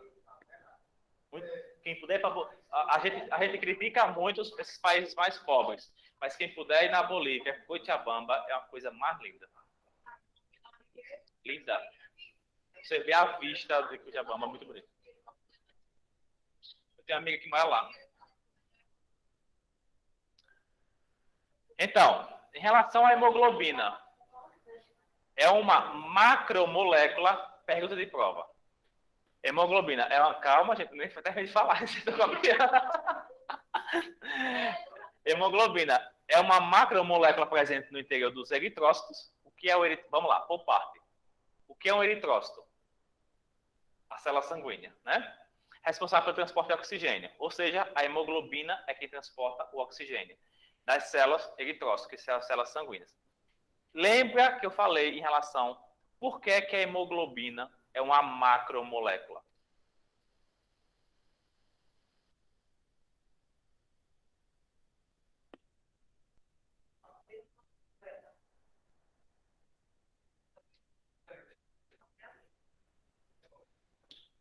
Tá vendo? A gente pensa...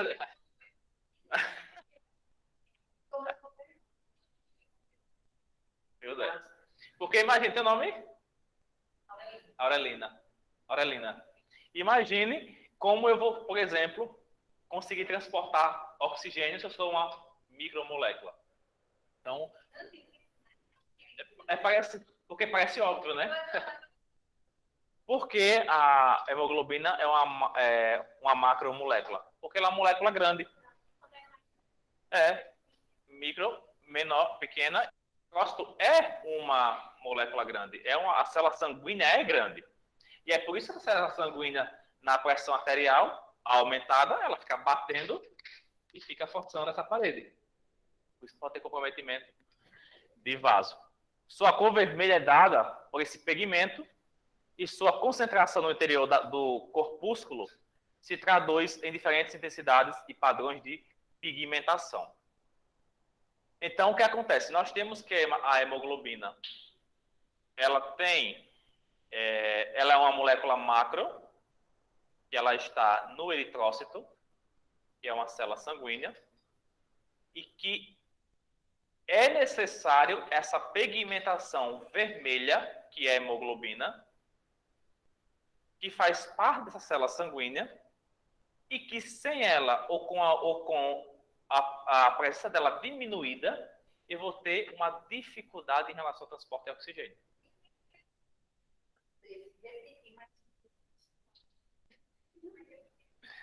Vê só.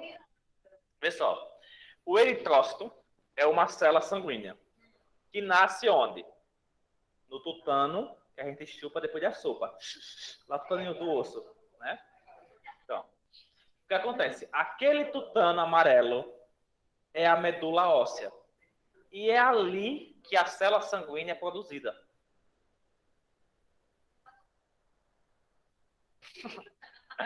Então, o que acontece? Esse eritrócito, que é a molécula do sangue, que é a célula do sangue, ela é grande. E nesse eritrócito, dentro dela, tem uma hemoglobina, que é uma pigmentação vermelha. E que é essa hemoglobina, essa estrutura de hemoglobina, que é responsável para levar o oxigênio. Se eu tenho um eritrócito grande, que é a molécula grande, e eu tenho deficiência de hemoglobina, ele fica vazio. Ele não consegue, por exemplo, ter essa estrutura e levar o sangue nesse espaço. Por isso a gente chama que essa célula sanguínea, ela é anuclear. Ela não tem núcleo. Ela é uma macromolécula, isso, que está dentro do eritrócito. É a célula sanguínea. Isso, isso. O que acontece? Se eu tenho uma célula sanguínea, mas eu tenho deficiência da hemoglobina nela, eu não vou conseguir transportar oxigênio. E é por isso que nós temos, por exemplo, a anemia falciforme, que vai dificultar, ou praticamente não vai transportar quase nada de sangue. Por quê? Porque aqui eu tenho uma hemoglobina, um eritrócito, uma célula sanguínea com hemoglobina, né? A gente vai chamar isso aqui de hemoglobina, porque eu não tenho como dissociar o eritrócito da hemoglobina. Então, isso aqui eu vou ter uma hemoglobina. E essa concavidade dela é justamente a especificidade de transporte de oxigênio. Quando eu falo, por exemplo, na anemia falciforme, e a gente vai ver, o formato de foice não tem a concentração côncava para transportar oxigênio no seu interior. Então, por isso que a gente fala que a hemoglobina normal, a célula sanguínea normal, com essa forma côncava, é responsável por transportar o sangue. E essa hemoglobina, justamente, essa célula sanguínea, justamente, ela é anuclear, ela não tem núcleo. Porque o espaço que deveria ter núcleo é simplesmente para transportar oxigênio. E aí, eu posso ter, por exemplo, um eritrócito. Quando eu falo um, digo os eritrócitos. Eu posso ter a célula sanguínea com ausência de hemoglobina. Ou seja, com a ausência do pigmento vermelho, dessa macromolécula que tem pigmentação vermelha. E se eu tenho uma célula de sangue que não tem pigmento vermelho, eu vou estar falando, por exemplo, de um câncer, que é, por exemplo, a leucemia, que a gente vai falar daqui a pouco sobre a leucemia. Ou seja, eu tenho célula sanguínea, mas não tenho pigmentação vermelha, não consigo levar oxigênio. Então, não tenho nada. É uma deficiência na produção. Então, alguns tipos de anemia. E aí nós estamos falando de hipoproliferativas. Nós vamos ter também as anemias hiperproliferativas. Mas nós vamos falar só sobre um pouquinho anemias hipoproliferativas, especificamente na anemia falciforme, porque foi um de vocês só pede anemia, mas não tem como trazer todos os tipos de anemia. Não especifica se é uma anemia hiperproliferativa ou anemia hiperproliferativa, hipo ou hiper. Então, eu trouxe as mais comuns, que é a anemia, 3 anemias, na verdade, que eu trouxe, que são as mais comuns. Então, nós podemos ter, por exemplo, a anemia por carência de ferro ou vitamina B, anemia por insuficiência renal crônica, anemia das enfermidades endócrinas, anemia megaloblástica, e essa aí é aquela célula gigantesca, que ela também perde a sua forma, anemia de enfermidade crônica, anemia sideroblástica, aplasia pura das séries vermelhas e anemia por ácido fólico.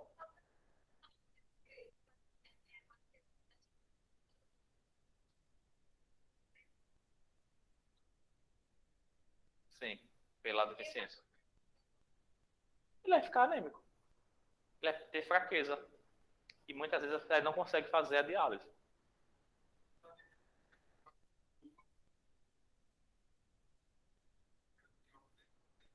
Não, pela ausência de ferro.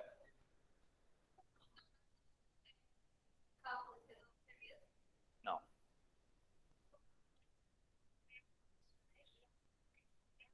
Isso.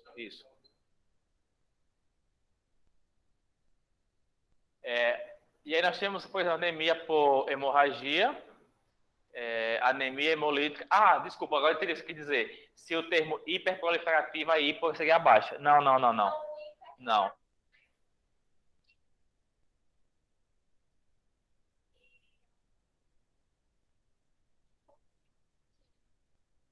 Não está relacionado com a quantidade de. Você está falando com a quantidade de pigmento, você fala? Não. Com a subclassificação que a gente vai ver o conceito dela em seguida. Mas não é não.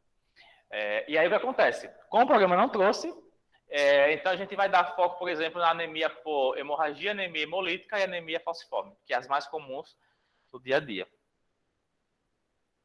Então, nós vamos falar sobre a anemia por carência de ferro. A principal função do ferro, carregar oxigênio. Né? Então, o que acontece? Eu tenho um eritrócito, que é uma célula sanguínea, que ele precisa ter uma hemoglobina, ele precisa ter hemoglobina. E essa hemoglobina é o pigmento vermelho, que vai dar essa intensidade. A célula sanguínea. E o que acontece é que eu preciso dessa hemoglobina para carregar, por exemplo, o oxigênio. Porém, para eu ter essa função da hemoglobina, eu vou precisar, por exemplo, de micronutrientes. E um dos motivos, por exemplo, da deficiência dessa hemoglobina, dessa pigmentação, está em um nutriente que nós chamamos de ferro. Então, lembrando que o ferro é um micronutriente. Nós só temos, na classificação de macronutrientes, 3 moléculas grandes, que é o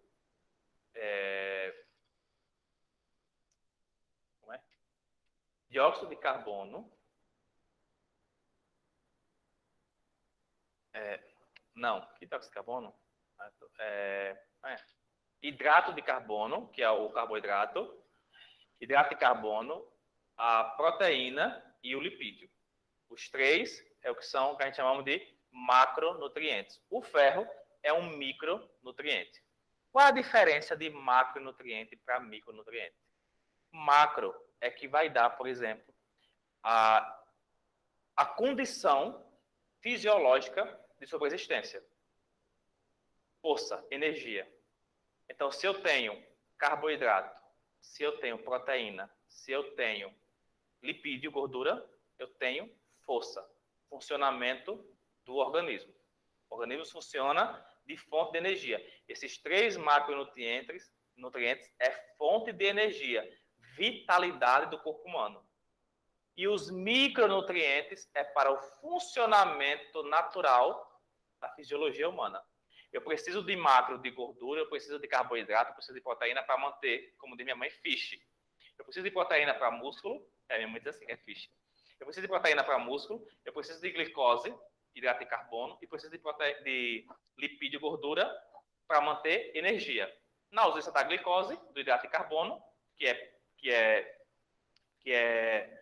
carboidrato que a gente vai transformar posteriormente em glicose, se a ausência desse, o lipídio e a gordura vai ser fonte de energia. Então, eu tenho 3 fontes de energia.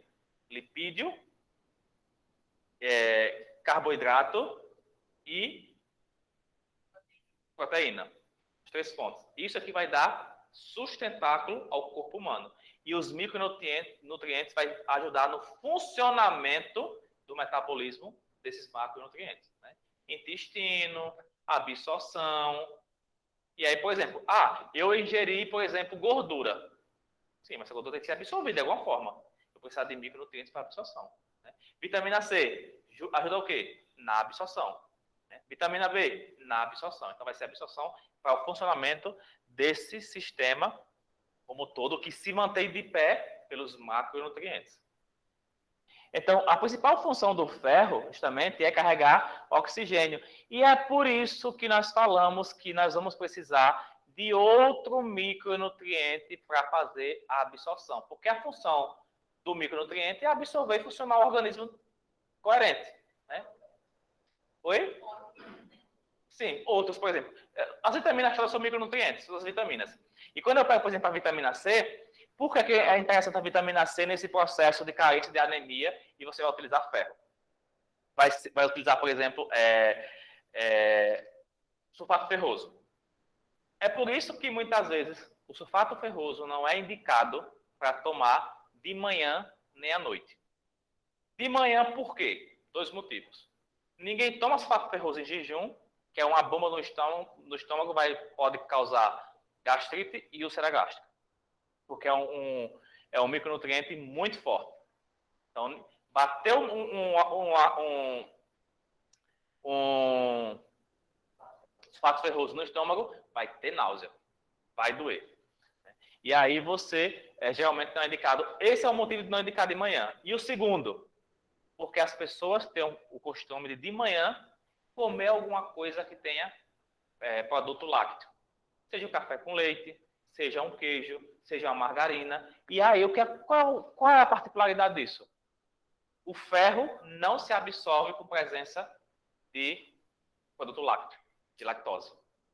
Então, a lactose vai inibir a absorção de ferro. Por isso que ferro não é indicado. É contraindicado? Não. Mas desde que a pessoa... Imagina você ter que orientar. Você não pode comer nada que tenha leite, que tenha derivado do leite, porque você está tomando remédio. Isso é muito incômodo. Então, por isso que diz, tome na hora do almoço ou após o almoço, porque dificilmente alguém vai comer alguma coisa com leite depois na hora do almoço. Ao menos para tomar um suco com leite, um suco de goiaba com leite. Aí também vai inibir a absorção do ferro. Mas, geralmente, é nesse aspecto que não se indica tomar ferro de manhã, porque, geralmente, as pessoas levam algum produto com lactose e porque não pode tomar em jejum, porque vai doer o estômago. E, então, o que acontece? Eu preciso de um outro mineral que vai facilitar a absorção do ferro, que é o que nós chamamos a vitamina C, o ácido ascórbico. É combinação perfeita para a melhor absorção desse ferro. E eu preciso justamente de ferro na composição dessa hemoglobina para fazer o transporte de oxigênio. Né? Então, nós podemos dizer que a hemoglobina ela vai estar enriquecida de ferro para o transporte de oxigênio. A deficiência de ferro é a causa mais comum da anemia no mundo e a anemia mais frequente na prática da clínica médica. Né? Por quê? Justamente porque no nosso dia da corre-corre a gente vai comer muito coxinha, né? Na hora do almoço não dá tempo de almoçar, a gente vai comer um lanche e tal, e a maioria dos lanches não tem composição férrea.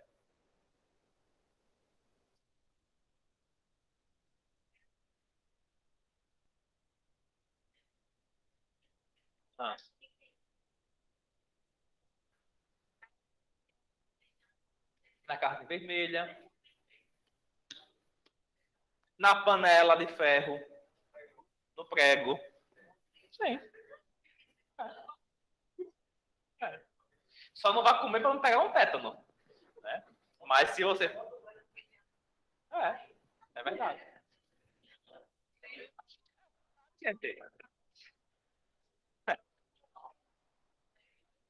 Sim, prego tem ferro. Mas essa não é a indicação, né? É alimento.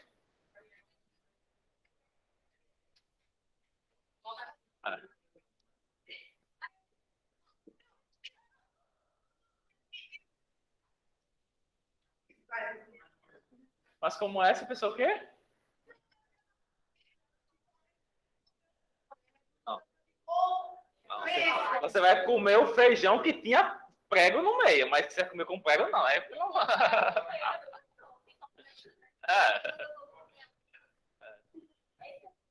Aí, então, em relação ao metabolismo e ingesta do ferro, ferro total no organismo, 2 a 4 gramas. E é por isso, gente, que a gente tem que chamar a atenção sempre todo e qualquer micronutriente. Não adianta a gente se entupir, porque tem a quantidade necessária que o organismo vai fazer a sua absorção. É por isso que a gente sempre fala o seguinte, não, mas para imunidade eu vou tomar suco de limão, suco de laranja, não sei o quê, vitamina C, aquele efervescente de 1 grama e tal, você vai se intoxicar de vitamina C. Porque o organismo só vai absorver 1 grama de vitamina C por dia. É a mesma coisa do ferro. Até 4 gramas de ferro por dia. Então, eu vou comer muito fígado. Não vai adiantar. Né? Você vai ter absorção de outras propriedades também no fígado. Mas com o objetivo de ferro, não vai adiantar que vai ser até no máximo 4 gramas. E 4 gramas de ferro é muita coisa por dia.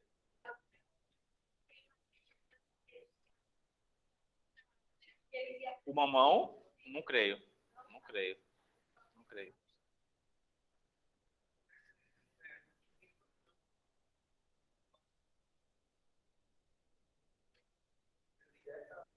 Não, ferro com ácido úrico não. Viscosidade. Gostei dessa pergunta. Pergunta de gente grande.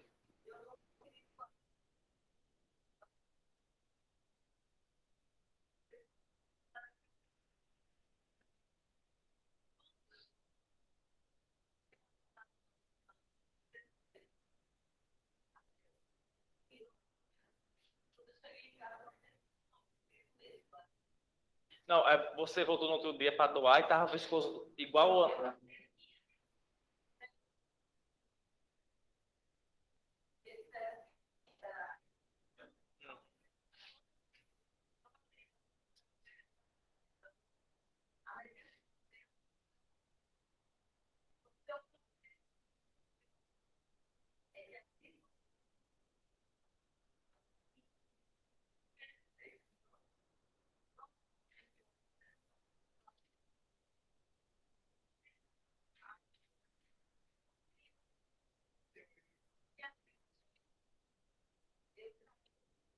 Muito mal.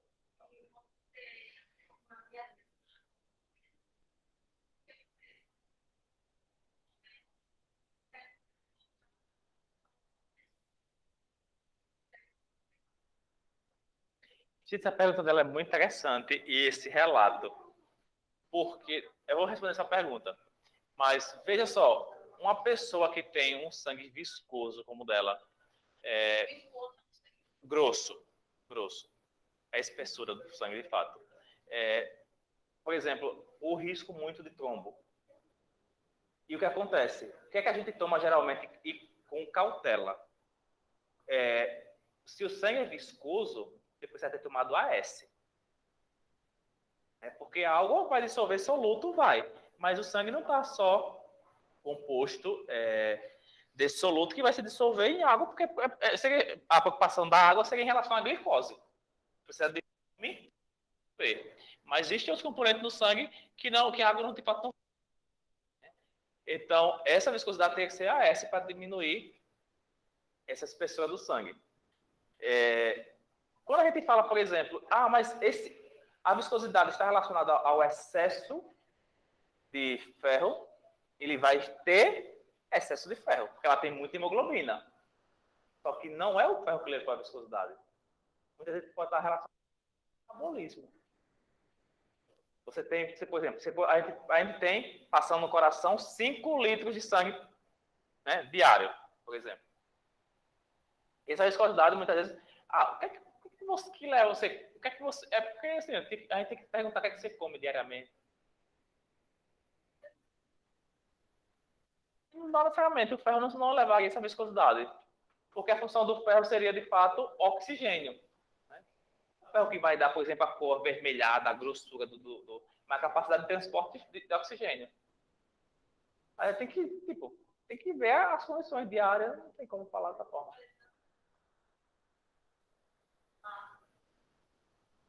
Não, massa também está relacionada, não. Massa também não é pro sangue, não, gordura. Mas tem que ter cuidado com o risco de trombose, viu?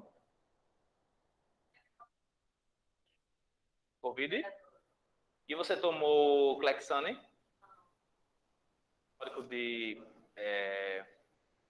De viscosidade sanguínea?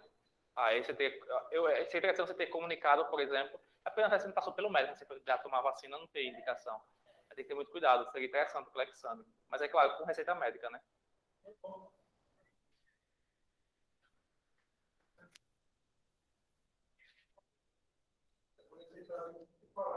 Clexane. US.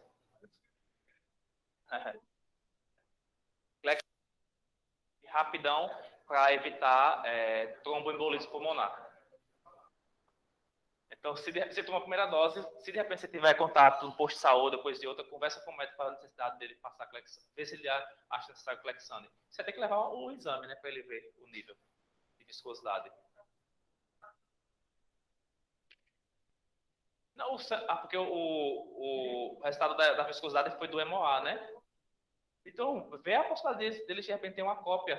Não sei se eles autorizam passar para você, porque você explica que tomou a vacina do Covid, a preocupação em tromboembolismo pulmonar, e precisa levar para o médico para comprovar que você tem sangue viscoso e ver essa possibilidade de se ver se o médico realmente acha necessário tomar Clexane. Hã? Não, para retirar um dos componentes. Mas não é não. Aí tem que investigar a causa da viscosidade do seu sangue. Tenha cuidado em relação ao trombo. Quando a gente fala, por exemplo, em metabolismo da ingesta de ferro, está relacionado, por exemplo, também à carne. E nós temos aí que eu não vou mencionar, eu vou entrar nessa parte em relação ao anel M e ao anel não M, porque é em relação ao ferro que está no estágio ferroso ou ferro que não está no estágio ferroso, enfim.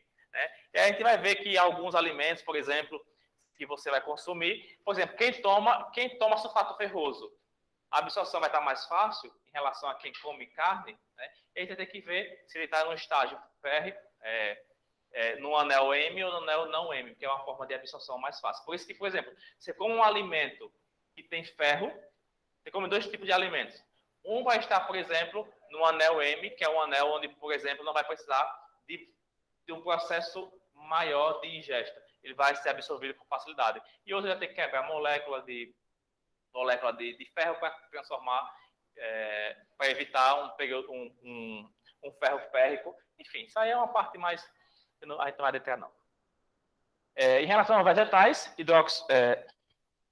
relação aos vegetais, vamos fazer o seguinte, de qualquer forma, eu acho que não queria entrar, mas eu vou trazer para vocês, para até vocês entenderem em relação à alimentação, essa absorção de ferro, para vocês entenderem, porque a gente fala assim, vou comer alimento, que alimento tem ferro, mas que alimento ele vai ter uma absorção mais fácil e por que vai ter uma absorção mais fácil?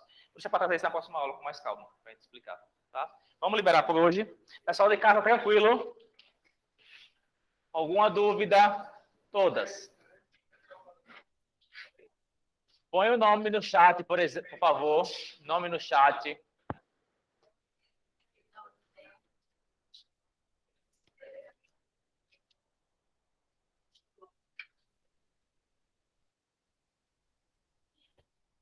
Nome completo no chat, por favor.